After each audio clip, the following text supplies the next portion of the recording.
By show of hands, who here thinks that they're creative? Really good. And who here doesn't think that they're very creative? All right, great. So here's the thing. We're all born to be creative.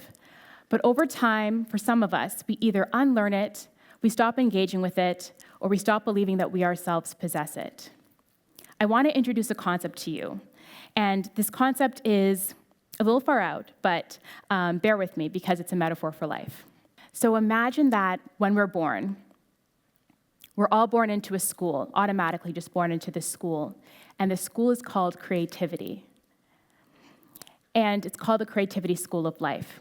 And this Creativity School of Life is pretty rad, right? It's got subjects like dance, music, art, photography, debate, Inventors 101. It's basically a party because everyone that you know is part of it.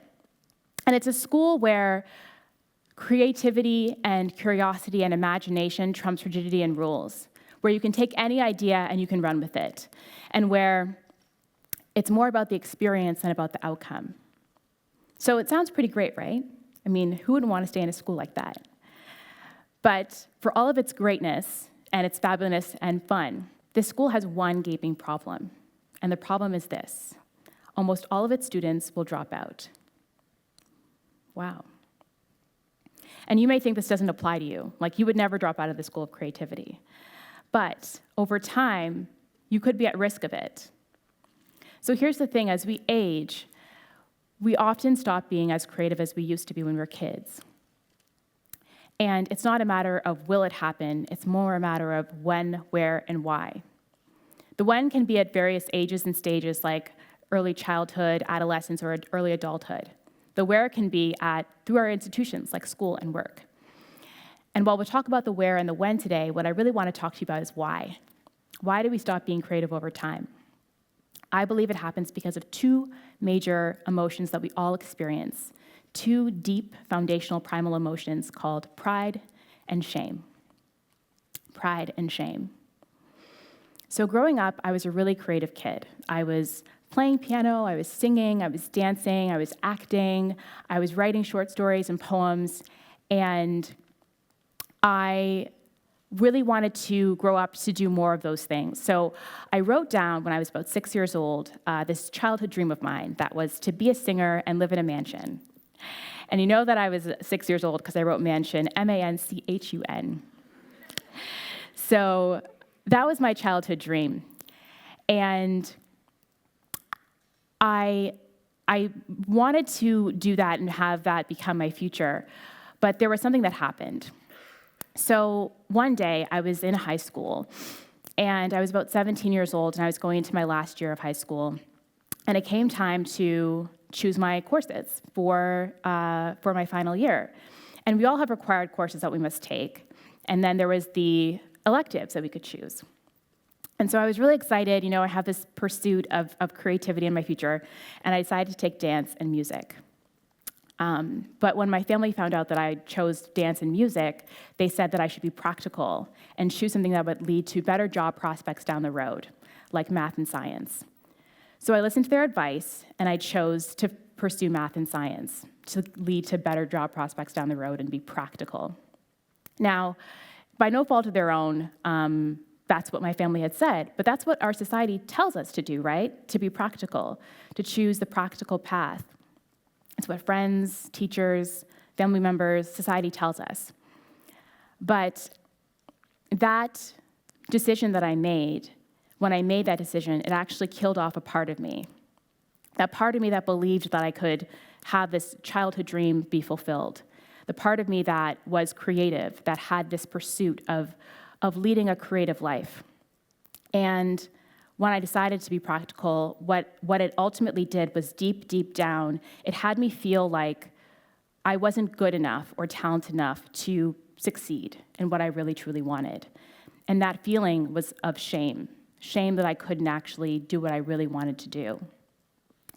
Now, shame is an all-encompassing feeling of being made to feel like there's something inherently wrong with you or me. It's a feeling where it says that I am bad versus I did something bad. Shame can look a lot of different ways and have very many different shades. And it can haunt us from very early in life. So it can look like a little kid who draws a picture and his classmates laugh at him for what he drew. And he goes on to say, I'm a bad drawer, and I'm not creative. And so in his life, he doesn't continue to pursue anything creative. Or it can look like writing a song and just being afraid that no one will listen to it. It can look like telling a joke and somebody not laughing at it and just feeling a sense of shame around it. Shame can have a lot of different shades and faces. Ultimately, for me, I went down an even further shame spiral, what I would call it. So by the time I got to university, I wasn't pursuing the things that I really wanted to or believed that I really wanted to do. I was being practical. I was studying business and law. And I started feeling more and more unhappy with what I was doing, but more unhappy about who I was. So growing up, I had this view that I had to be smart and successful. And the practical path was the smart and successful one. So I was going down that path, and I started dealing with a lot of issues while I was in university and when I was in school. And those issues were around my mental health. I was diagnosed with depression and anxiety. And I had such a hard time dealing with that diagnosis because for me, I thought that I should be smart enough to get over it. I should be smart enough to not have to deal with this. And I was so ashamed that I didn't want to tell my friends or my family what I was dealing with. And it took me so long to even share that. And while I was dealing with all of this, all of my creative pursuits took a backseat as well. I was a creativity dropout, a dropout of my creativity, starting at 17 and leading through university. Now, Brené Brown has a study that she did on creativity. And in this study, she found that 85% of men and women that were interviewed said that they had an experience in school that was so shaming that it forever changed how they saw themselves. And 50% of those people out of the 85% said that that shaming experience had to do with creativity. So 50% of people that have creativity scars have art scars. And I was one of them. So now that we looked at this shame spiral that I went into, I want to talk a bit about pride and the pitfalls of it. So pride is that deep feeling of pleasure or satisfaction around the work that we do or around our achievements. But here's the thing, for us human beings, pride is more than what we do. For us, it's who we are. So we have this sense of, I did something great, that means that I'm great. There's no separation between the two. And it can become detrimental because while it's important to have a sense of pride in what you do, it can get in the way of what you actually want to do, and like if you want to continue being creative, let's say. Because once you have a sense of pride around something, you feel like you have a fear of being vulnerable, maybe, of being a failure or being seen as that. So I watched a lot of friends and people around me be afraid to fail and just too proud to put themselves out there. Like a friend who wrote a song, a really great song, and was too afraid to share it with the world. Or a friend that was really great as a comedian and had all these great jokes, was too afraid to share them with an audience. Pride can even look like being held back by learning a new language because you're afraid to be bad at it for the first long while. For me, growing up as a kid, I had done a lot of creative things, as I mentioned, and I always put a lot of time and effort into what I created. So I would spend hours and hours in these creative projects and these assignments that I would have, and I put my full creativity into it. And I was busy with a lot of extracurriculars, and one day I had an assignment, which was to make a title page, and I don't know if title pages were a thing for you guys back in school. Maybe, maybe not. So for this title page, I didn't have a lot of time to work on it. So I decided to make something simple for the first time. And usually I spent hours and hours doing this kind of thing, but I decided to make it simple. And I handed it to my teacher, and she looked at it and she said, "I think you could have done better." And as soon as she said that, and she probably just meant that she thought that I could have reached a higher capacity for my work. But as soon as she said that, I took it like, I have to be perfect. I have to be perfect. Like, if I'm not perfect, then it's not enough. And this drove me into a world of perfectionism at that time, and that continued and carried on for me. So I felt disappointment and stressed about the work that I was doing. And so whereas in the past when I was being creative, it was really easy for me to just have things flow out of me, it became a stressful experience. So by the time I got to university, when I was doing writing assignments, I would sit in front of the computer and be writing for hours and hours, but I wouldn't get very much done because I'd be working on the same sentence or focus on the same word and just obsessing and re-editing the same page for hours and not getting anything done. So pride looked like that for me. But even more, I got feedback from my registrar at university, and she had heard that I was a singer, and she said, why don't you pursue singing here? Like, why don't you go into the music program here? And I felt like I was not good enough, that same feeling of not being good enough, that when she said that, I just thought, no, I won't succeed in this. So I didn't even put myself into it. And that was the registrar at my university encouraging me. But I decided, no, I'm not going to succeed, so I won't do it. Pride can get in the way so much of what we want, and shame can too.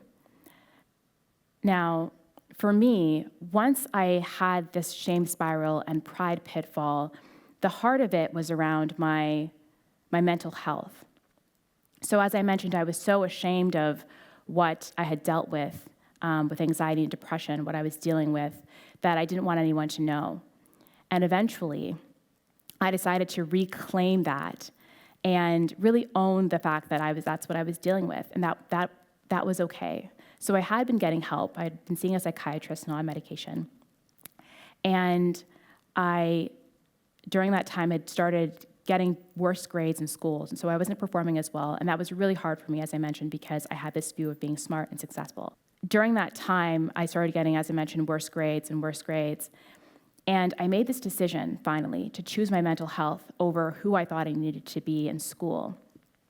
And what that looked like was for me dropping out of university to focus on my mental health. And when I dropped out of university, for me, that was a huge decision, a very difficult one that had me feel a sense of shame, because I was supposed to be this smart, successful person, and now I was doing something that was not included in that. But the decision for me was a powerful one, because once I did that, I was actually able to focus on myself and what I needed. And over time, afterwards, after I dropped out of university and I started working full-time, I started dipping back into my creativity again. So as I mentioned, I dropped out of creativity school, but once I had done that, I decided to re-enroll myself back into it. And what that looked like in reality was me deciding to take singing lessons again and improv sessions. And I would go to these and just feel so fulfilled and lit up because I was creating again. It would look like me painting again. And I would hold these art apartment parties. I call them art apartment parties, and have friends come over so that we could paint and draw and just create together over an evening. These things helped me to heal myself and actually connect with what I really wanted to be and who I really thought that I was deep down, which was a creative, artistic person. Over time, through re-engaging with my creativity and re-enrolling back into the School of Creativity, I was able to overcome my depression and anxiety, because our creativity can be so important to our mental health and really living a more fulfilled and joyful creative life. So for me, after that, I was full-time back in the School of Creativity. And what that looked like was actually becoming that same childhood dream that I had of becoming a singer in a band, and what I said, living in a mansion. So the mansion partly I'm still working on. But I am now a singer in a band, and I sing professionally, so I'm really excited about that. What you want to achieve in your life, you can if you set your mind to it and if you really believe that you have it within you. We're told to be practical, and that has its purpose. And it's coming from a good place for people that want to look out for us and want us to succeed. But what's really important is for you to actually know what it is inside of you that's special and unique, and to put it out in the world. We all are born to create, and we all have that unique thing that's within us that we need to put forward in the world. Shame can get in the way of that, and pride can get in the way of that. It can hold us down and have us feel like we're not enough, like we can't do the things that we want to do. But ultimately, it's what we say about ourselves and what we say we can or cannot do. Also, pride is I am good, or shame says I am bad. But none of these things make up who we are. If we can set them aside, we're able to step out and actually perform and play with our creativity, actually play with whatever we want to, whatever concept or whatever idea or realm of study that we want. So my invitation for you is to set pride and shame aside and to allow yourself to dance with creativity. There are 3 things that I want to leave you with today, especially around creativity. And firstly, it's to check in with yourself. When you feel like you are in a shame spiral, or when you feel like you're in a pride pitfall, just to look for yourself at where you're at and what's causing that, to ask yourself the questions, what am I feeling, and why is this feeling there? The second thing is to separate yourself from your creativity, to know that it isn't you. And the third thing is to show up and do it. Just do the creative things that you seek to do, because you can, because you deserve to. As I mentioned, pride and shame can get in the way of what we really want to do and who we want to be in the world, but it doesn't have to. So my invitation again is for you to dance with creativity instead. Set pride and shame aside and know that you can flow with creativity instead. You can flow through the feelings of pride and shame, which will come up, but let them go and dance with creativity. Know that you are born to be creative and that whatever is inside of you deserves to come out. Thank you.